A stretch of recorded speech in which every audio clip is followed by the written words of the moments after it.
No sé si fue por la cara que llevaba o porque simplemente era un inútil, pero el recepcionista del hotel me soltó esa pregunta con la naturalidad de quien ofrece agua o café.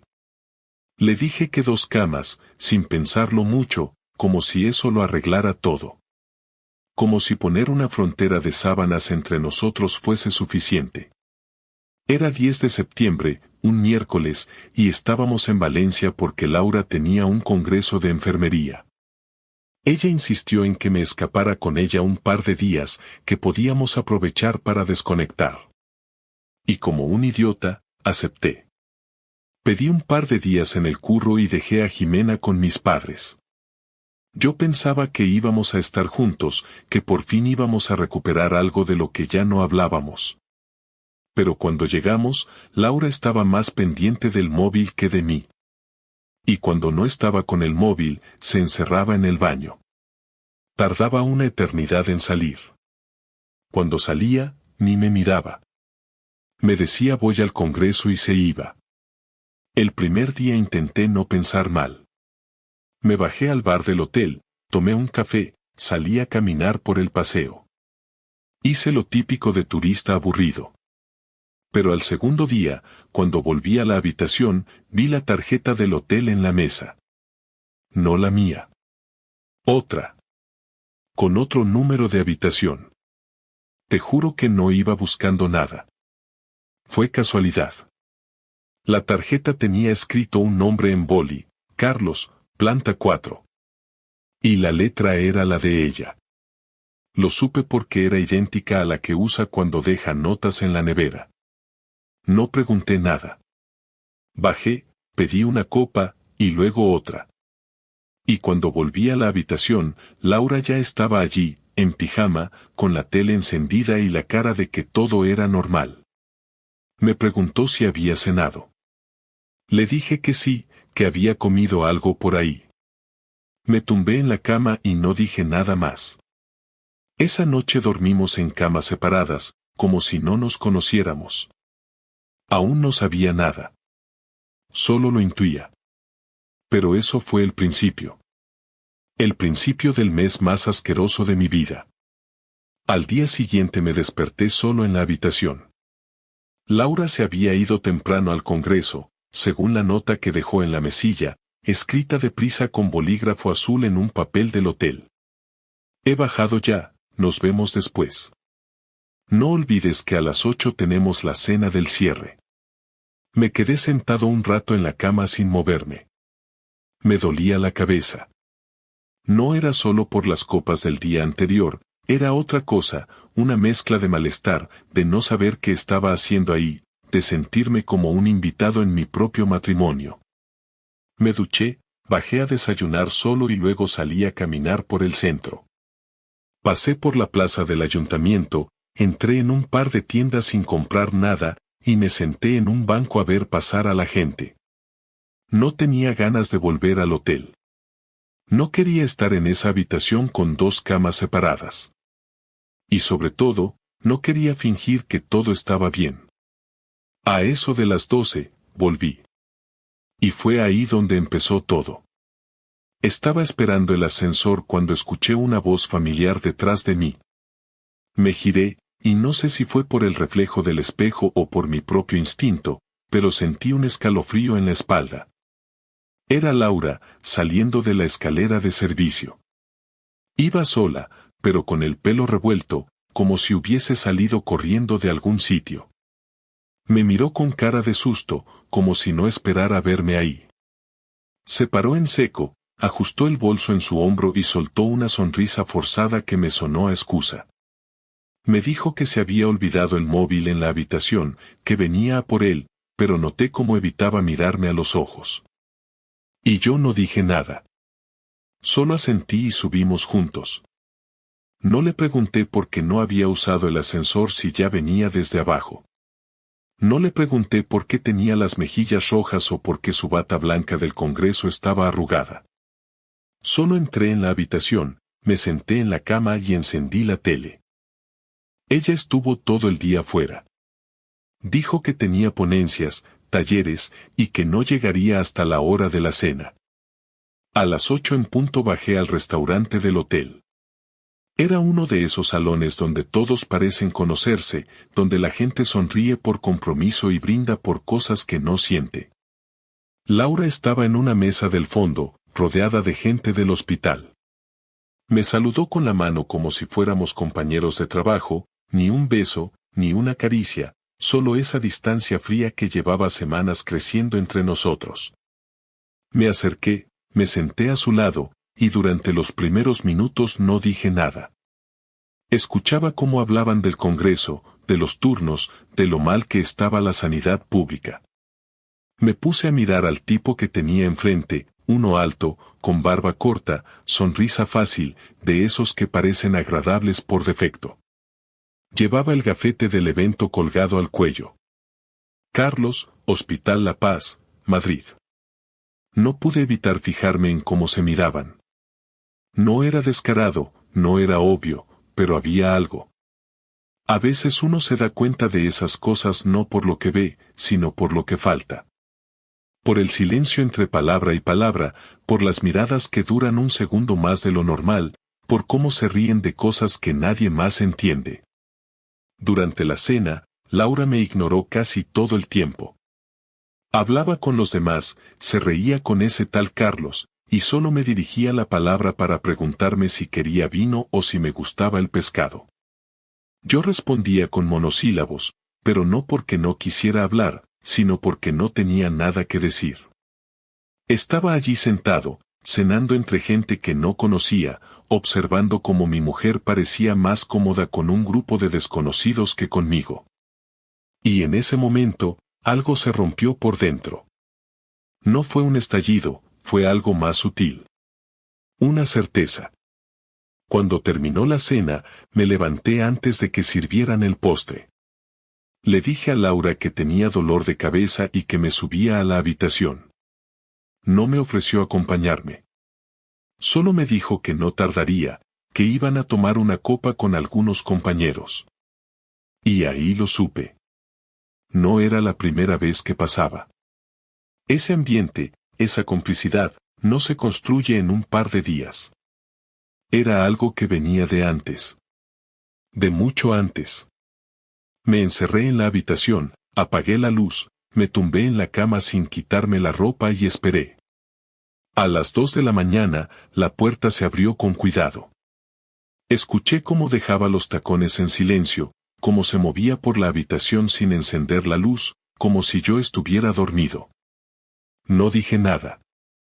Esperé a que se metiera en su cama, a que se acomodara, y me di la vuelta dándole la espalda. No dormí nada. Al día siguiente no fui a desayunar. Tampoco salí. Me quedé en la habitación, tumbado, pensando. No quería hacer escándalos, ni montar escenas, pero necesitaba saber la verdad. No me servían las sospechas. Quería hechos. Pruebas. Algo que no pudiera negar. Así que cuando ella se fue, esta vez sí por el ascensor, esperé 5 minutos y bajé detrás. No fui al restaurante. No fui al Congreso. Fui directamente a recepción. Le pregunté al recepcionista si podía ver los registros de acceso a las habitaciones. Le dije que había perdido algo, que creía que podía estar en otra habitación donde habíamos estado el día anterior. Mentí. Le di el número de habitación que había visto en aquella tarjeta, la 421. El tipo dudó, me miró raro, pero finalmente me dijo que solo podía entrar el titular de la reserva o alguien autorizado. Le dije que era un error, que era mi habitación también, que se había reservado a nombre de mi empresa. Mentí otra vez. No funcionó. Volví a subir con las manos vacías, pero con una decisión clara. Esa noche, la última del viaje, iba a saber la verdad. Me dio igual la cena de despedida, me dio igual si se ofendía o si montaba una escena. Iba a esperar a que saliera de la habitación y la iba a seguir. Así de simple. Y eso hice. Cuando se vistió, cuando se pintó los labios frente al espejo, cuando se puso los zapatos y se echó perfume, no dije ni una palabra. Fingí estar viendo una serie en el portátil. Cuando dijo nos vemos abajo, asentí. Esperé 2 minutos. Bajé por las escaleras. La vi salir del ascensor en la planta baja, saludando con una sonrisa, caminando decidida hacia el fondo del hotel. No al salón del evento. Al otro pasillo. Él quedaba a las habitaciones. Caminé detrás de ella, a distancia. La vi sacar una tarjeta del bolso. La vi entrar a la habitación 421. Y entonces, se acabaron las dudas.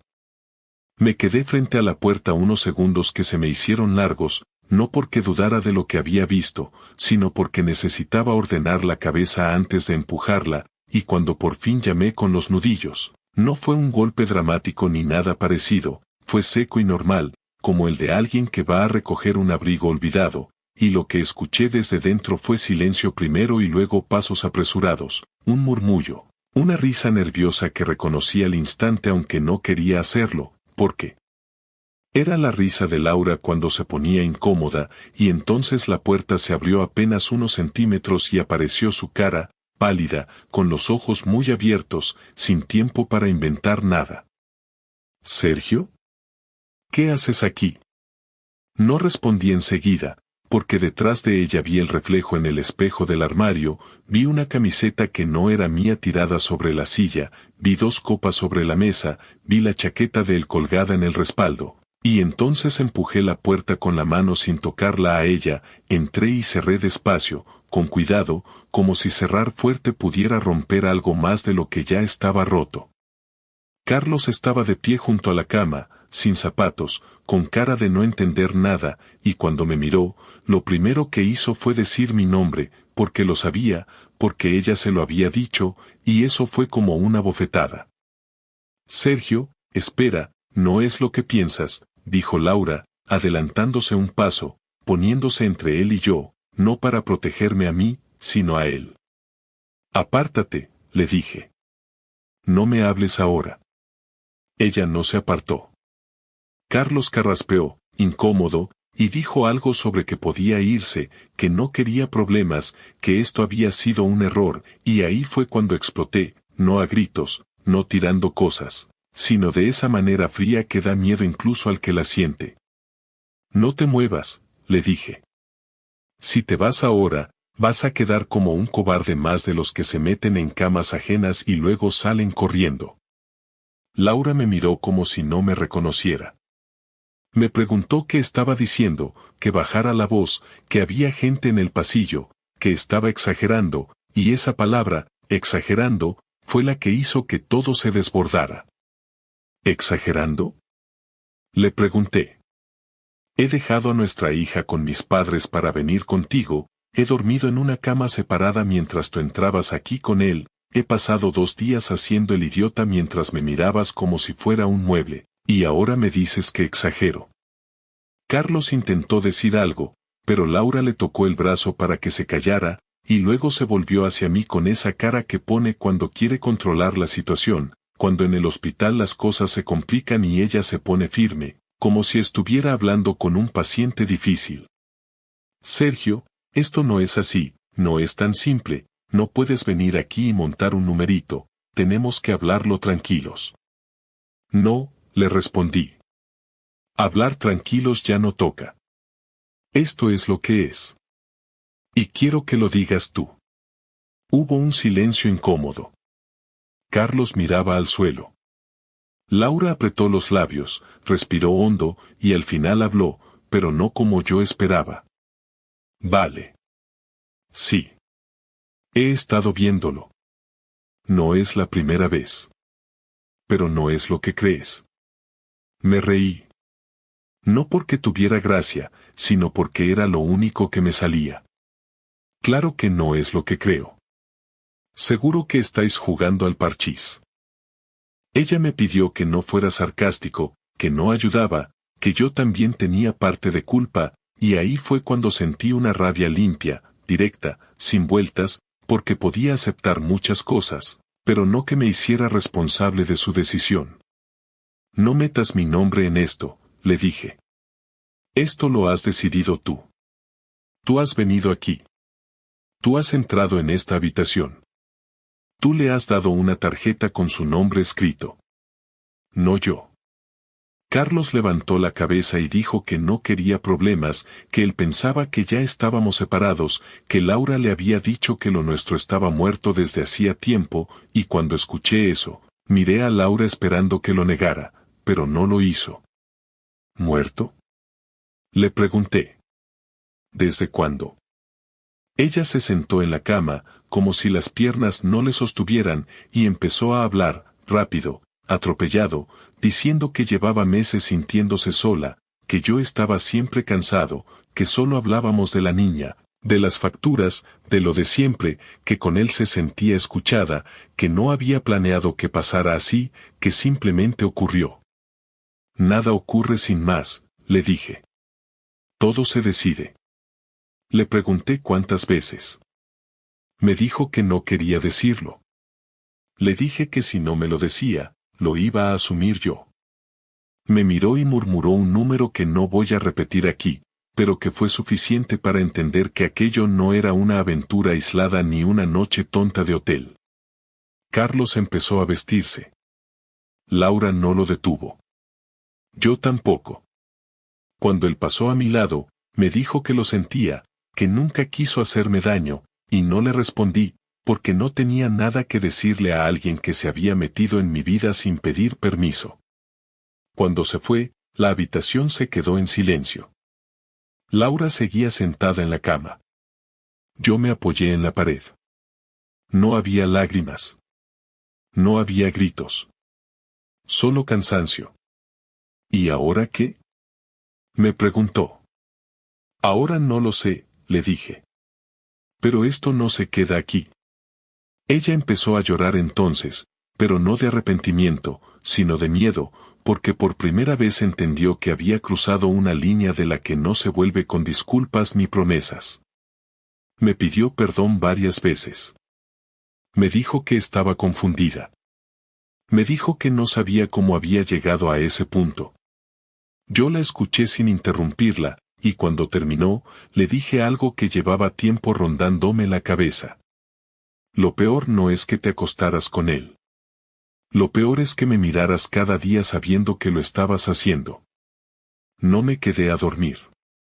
Cogí mis cosas y bajé a recepción a pedir otra habitación. Cuando me dieron la llave, sentí algo parecido a alivio. No porque todo estuviera resuelto, sino porque al fin sabía dónde estaba parado. Y eso, por duro que sea, siempre es mejor que vivir engañado. A la mañana siguiente no fui directamente a casa. Cogí el coche temprano, antes de que saliera el sol, y conduje sin rumbo durante más de una hora por carreteras secundarias hasta que paré en una gasolinera cualquiera, una de esas que parecen abandonadas aunque siguen abiertas. Pedí un café que sabía a quemado y me senté fuera, con el vaso caliente en la mano, mirando cómo descargaban una furgoneta de pan. Pensé en todo lo que había pasado la noche anterior, no intentando entenderlo, porque no había mucho que entender, sino buscando una forma de decidir qué iba a hacer. No tenía un plan, solo sabía que no podía volver a casa como si nada hubiera pasado, no con la cabeza agachada, no después de verla en esa habitación con él.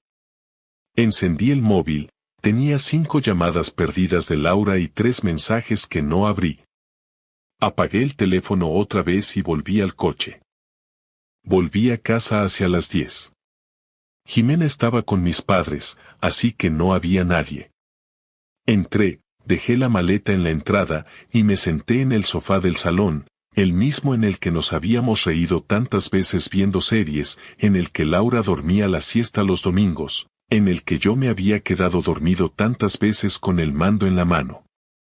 Me quedé allí, en silencio, sin encender la tele, sin moverme. Cada rincón me resultaba incómodo. Abrí el cajón del mueble del salón donde guardamos los papeles importantes, saqué un par de carpetas, encontré los contratos de la casa, las escrituras, los seguros, y me quedé mirándolos como si fueran de otra persona. Después de un rato, fui al despacho y me senté frente al ordenador. Busqué abogados de familia en la zona y abrí 5 pestañas con diferentes nombres. No llamé a ninguno todavía, solo guardé los contactos. Luego fui a la habitación, abrí mi armario y empecé a separar mi ropa. No toda, solo la que sabía que iba a necesitar durante las próximas semanas. No hice ruido, no me enfadé, no tiré nada. Solo empecé a vaciarme del sitio. A eso de las 12 llegó Laura. Escuché la puerta, escuché sus pasos, y supe que se había quedado parada en el pasillo al ver la maleta abierta en el suelo. La escuché soltar un suspiro y luego entrar al salón. ¿Podemos hablar?, preguntó desde la puerta, sin entrar. Habla, le dije. Entró, se sentó en el sillón de enfrente, y se quedó unos segundos en silencio, mirándome como si buscara la forma correcta de empezar, pero no la encontraba. No sé por dónde empezar, dijo al final. Empieza por decirme la verdad entera. Ya sin rodeos. Laura se revolvió en el sillón. Tenía las manos entrelazadas, los ojos rojos de llorar, la voz rota. Me dijo que lo de Carlos no había empezado en Valencia, que llevaban viéndose desde hacía casi 4 meses, que al principio eran solo mensajes, luego cafés, luego alguna tarde después del hospital, y que sí, que lo había ocultado todo con intención, que había planeado lo del congreso porque sabía que yo iba a ir, y que estar los 3 en el mismo hotel era una estupidez, que lo sabía, pero que no pensó que llegaría tan lejos. ¿Y qué era lo que pensabas que iba a pasar? ¿Unas vacaciones compartidas entre tu marido y tu amante? Ella negó con la cabeza, rápido, como si eso le pareciera una locura. Me dijo que no era un amante, que no era una relación así, que no era solo sexo, que era algo emocional, que con él hablaba de cosas que conmigo ya no hablaba. Tú también te alejaste, Sergio. No me mires así. Sabes que llevamos años estancados. Estancados, sí. Engañándome tú. No es lo mismo. Laura se calló. No sabía cómo defender lo indefendible. Le pregunté si estaba enamorada de él. No respondió. Le volví a preguntar, esta vez más directo, sin margen. ¿Lo estás? No lo sé, respondió. Y esa fue la peor respuesta que podía darme. Porque si me hubiera dicho que no, que había sido un error, podía no creérmelo, pero al menos me estaba dando una dirección. Si me hubiera dicho que sí, que lo amaba, entonces podía asumir que esto estaba roto del todo. Pero ese no lo se me dejó en medio de la nada, porque significaba que aún estaba pensando en él, que aún tenía la puerta abierta, que lo mío no le bastaba pero lo suyo tampoco era suficiente. Entonces no hay nada más que hablar, le dije. Me voy a ir de aquí unos días. No me llames. No me busques. No me expliques más. Ya está todo claro. Ella me pidió que no tomara decisiones en caliente, que pensáramos en Jimena, que no era tan fácil como separarnos y ya, que teníamos una vida juntos. Yo no la rompí, le dije. Lo hiciste tú. Cogí la maleta, las llaves del coche, y salí sin mirar atrás. Me fui a casa de mi hermano, que vive en un pueblo a 20 minutos, y le pedí quedarme unos días. Me abrió sin preguntas, me ofreció el sofá, y me dejó solo. Le conté todo más tarde, cuando ya era de noche, mientras cenábamos lo que había en la nevera. Me escuchó sin interrumpirme, sin dar consejos, sin decir frases típicas, solo asintiendo con la cabeza de vez en cuando. ¿Qué vas a hacer?, me preguntó al final. No sé. Pero voy a hacer algo. No voy a quedarme como un idiota viendo cómo mi matrimonio se muere mientras ella se mete en otra cama. Los días siguientes fueron una rutina extraña. Me levantaba temprano, me duchaba, salía a caminar, me sentaba en un banco en el parque, pensaba en qué momento exacto se había roto todo. Empecé a anotar cosas en una libreta, no ideas ni reflexiones, solo hechos. Día, hora, situación. Desde cuando Laura había empezado a distanciarse, cuando dejó de besarme antes de dormir, cuando dejó de tocarme sin que yo lo pidiera, cuando empezó a llegar tarde del trabajo. Todo estaba ahí. No lo había querido ver antes, pero ya no tenía sentido negarlo. Al tercer día llamé a uno de los abogados de la lista. Pedí una cita para la semana siguiente. No sabía si quería divorciarme todavía, pero sí quería saber qué podía perder, qué podía reclamar, cómo proteger a mi hija. Después de colgar, llamé a mis padres. Les dije que necesitaba que Jimena se quedara con ellos una semana más. No les di detalles. No me los pidieron. Sabían que algo pasaba y lo respetaron. Colgué y volví a mirar el móvil. Tenía 20 mensajes de Laura. No abrí ninguno.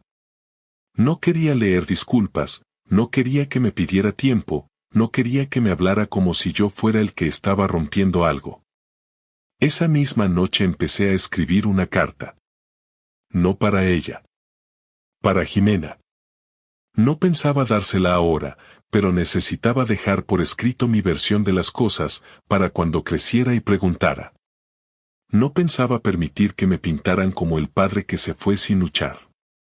Volví a casa 5 días después, no porque estuviera listo para verla, ni porque tuviera resuelto lo que pensaba hacer, sino porque no podía seguir dándole vueltas a todo desde el sofá de mi hermano, porque tenía que ver a mi hija, porque necesitaba recuperar cierta sensación de estar presente en mi vida aunque me doliera cada paso que diera.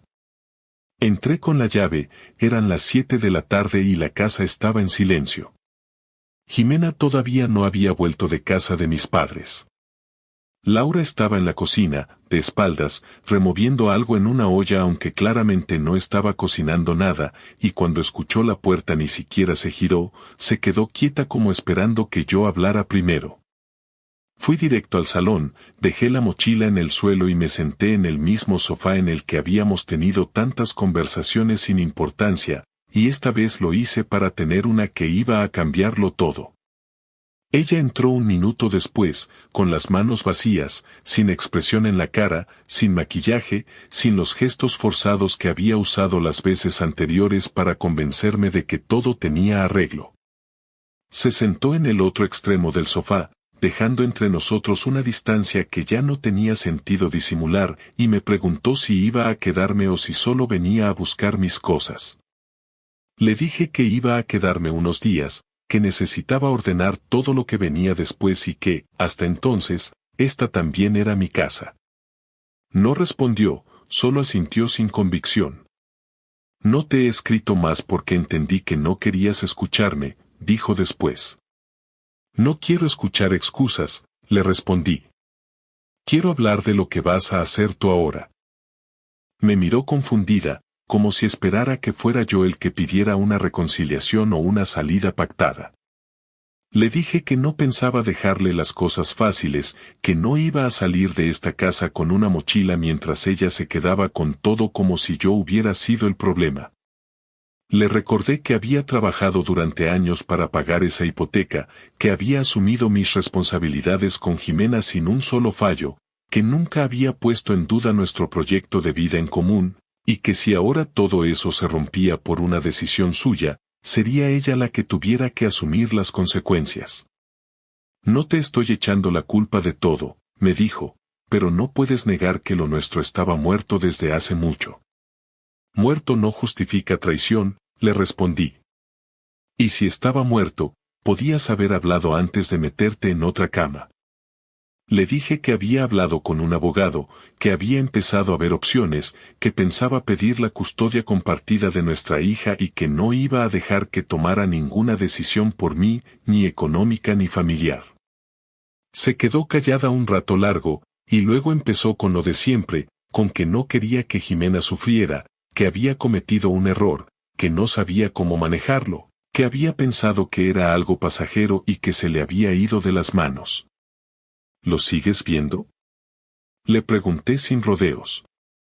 Tardó en responder, bajó la mirada, y al final dijo que no lo veía desde que volvimos de Valencia, que había cortado toda comunicación, que lo había bloqueado, que se había dado cuenta de que todo había sido una fantasía. No le creí del todo.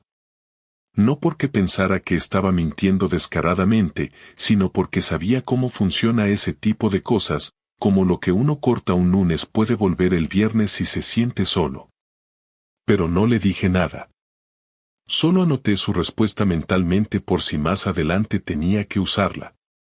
No quiero pelear contigo, dijo después. Quiero arreglar las cosas. Yo no quiero arreglar nada, le respondí. Quiero justicia. Se levantó como si la palabra le hubiera molestado más de la cuenta y me pidió que no convirtiera esto en una venganza, que pensara en Jimena, que no tomara decisiones solo por rabia. Le respondí que llevaba días sin rabia, que si me hubiese dejado llevar por la rabia habría hecho muchas más cosas de las que ya no tenía interés en hacer, pero que lo que estaba haciendo ahora era lo más racional que había hecho en toda la relación. No voy a perdonarte, le dije. No por orgullo. Por dignidad. Y no quiero que mi hija crezca viendo que su madre puede hacer algo así y que todo siga igual. Se quedó callada, me miró con ojos llenos de rabia contenida, como si le doliera más que no buscara reconciliación que el hecho de que la hubiera descubierto.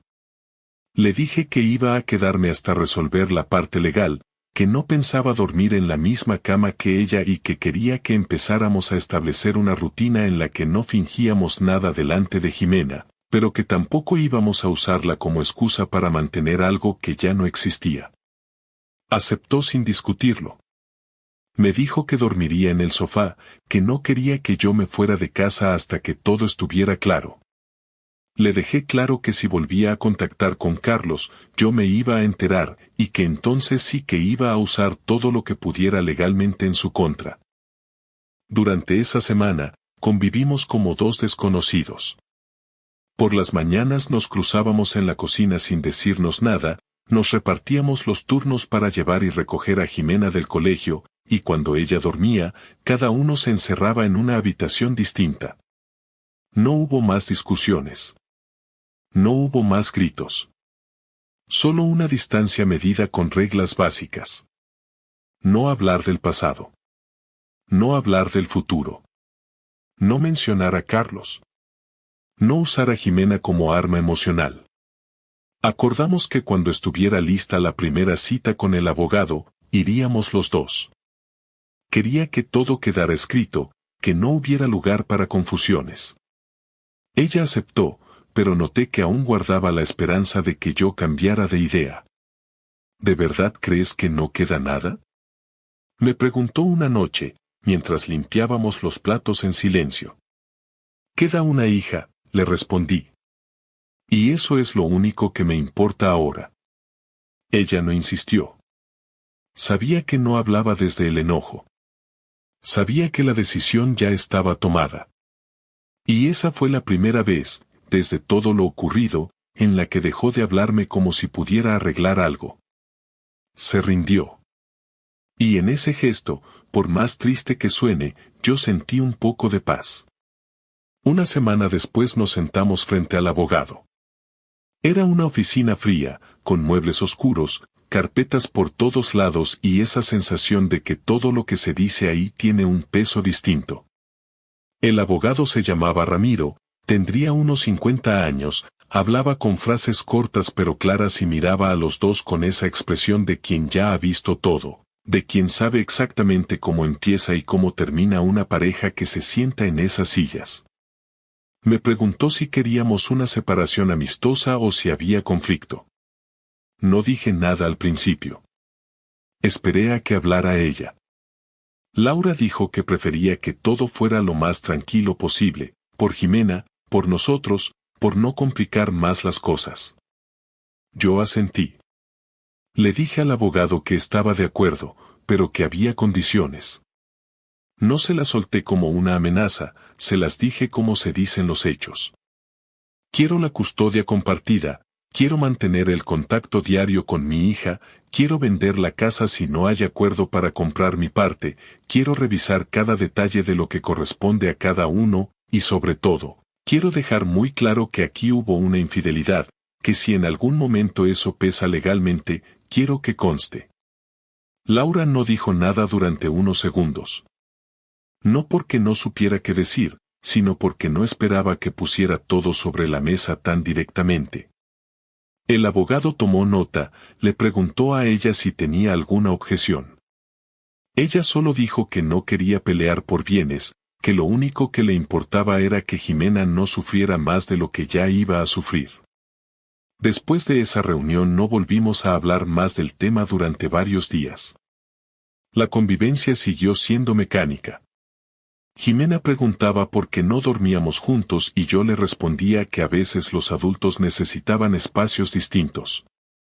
No le mentí, pero tampoco le conté la verdad completa. Ella lo notaba todo, porque los niños no son tontos.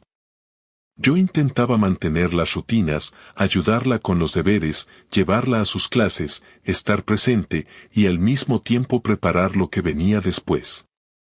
Me pasaba las noches revisando papeles, calculando gastos, viendo posibles pisos en alquiler y anotando todo. Cada cifra. Cada paso. Todo debía estar claro antes de irme definitivamente. Un viernes por la noche, cuando ella ya se había dormido y Laura estaba en la habitación que había convertido en su refugio, me senté con mi hija a ver una película. No vimos mucho, porque se quedó dormida apoyada en mi brazo, y me quedé así un buen rato sin moverme. Fue ahí cuando decidí que esa sería nuestra última noche bajo el mismo techo. Al día siguiente, mientras Jimena jugaba con una vecina, pedí un coche de mudanza, empaqué lo que faltaba, y le dije a Laura que me iba esa misma tarde. No reaccionó. Solo preguntó si tenía dónde quedarme. Le dije que ya había alquilado un piso amueblado. Me preguntó si Jimena iba a quedarse conmigo. Le dije que nos turnaríamos desde el lunes siguiente, como acordamos. No hubo lágrimas. No hubo gritos. No hubo ningún intento de retenerme. Cuando subí mis cosas al camión, ella ni siquiera salió a la puerta. Solo cerró la suya con suavidad. Mi nueva casa era pequeña, 2 habitaciones, un salón que parecía más una sala de espera, pero tenía lo necesario. En las primeras horas me sentí vacío, no por nostalgia, sino porque después de tantos días de conflicto, de silencios, de distancia, estar solo era demasiado tranquilo. Me serví un café, me senté en el suelo porque todavía no había mesa, y empecé a escribir la carta para Jimena que había empezado en la libreta días antes. No era una carta sentimental ni melodramática. Era una explicación simple, honesta. Le contaba que mamá y papá habían decidido tomar caminos distintos, que no era culpa de ella, que nunca lo sería, que ambos íbamos a estar presentes, que la íbamos a seguir queriendo igual, y que si algún día tenía dudas, podía preguntarme lo que fuera. Esa noche dormí sin ruido, sin interrupciones, sin el sonido del otro lado de la casa, sin puertas abriéndose, sin pasos. Me desperté temprano, salí a caminar por el barrio, me senté en una cafetería cualquiera, y me puse a ordenar todo en una hoja. Hice una lista de lo que me faltaba, ropa para Jimena, utensilios de cocina, juguetes, papeles del colegio, medicamentos. No quise pedir nada a Laura. Iba a comprar todo de nuevo. Quería empezar limpio. Me gasté más de lo que debía, pero no me importó. Cuando Jimena viniera a casa, quería que tuviera su espacio, su cama, sus cosas. El lunes, como habíamos acordado, la llevé al colegio por la mañana y por la tarde vino conmigo al piso. Entró mirando todo con curiosidad, preguntó si viviríamos ahí los dos siempre. Le dije que sería su casa también, que estaría conmigo unos días y con mamá otros, pero que podía dejar juguetes, ropa, libros, lo que quisiera. No preguntó por qué. Solo me pidió que no cambiara las sábanas rosas que le gustaban. Esa noche cocinamos juntos, leímos un cuento, y se durmió tranquila. El divorcio se firmó 3 semanas después, en la misma oficina donde todo empezó. Ramiro sacó las carpetas, leyó cada punto, nos pidió firmar aquí, aquí y aquí también. Ninguno de los dos titubeó.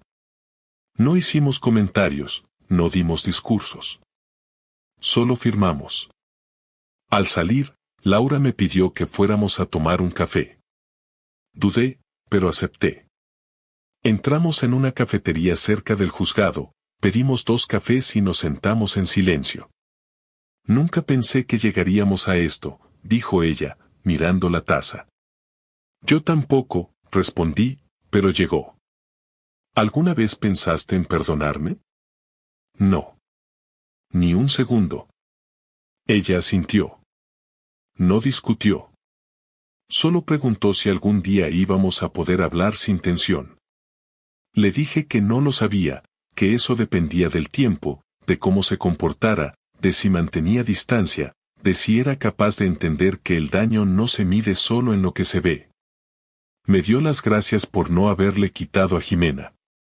Le dije que no se la había dado, que era su madre, y que no pensaba hacerle la vida más difícil a mi hija solo para castigarla a ella. Pagamos, salimos, y cada uno se fue por su lado. No volvimos a escribirnos esa noche ni las siguientes.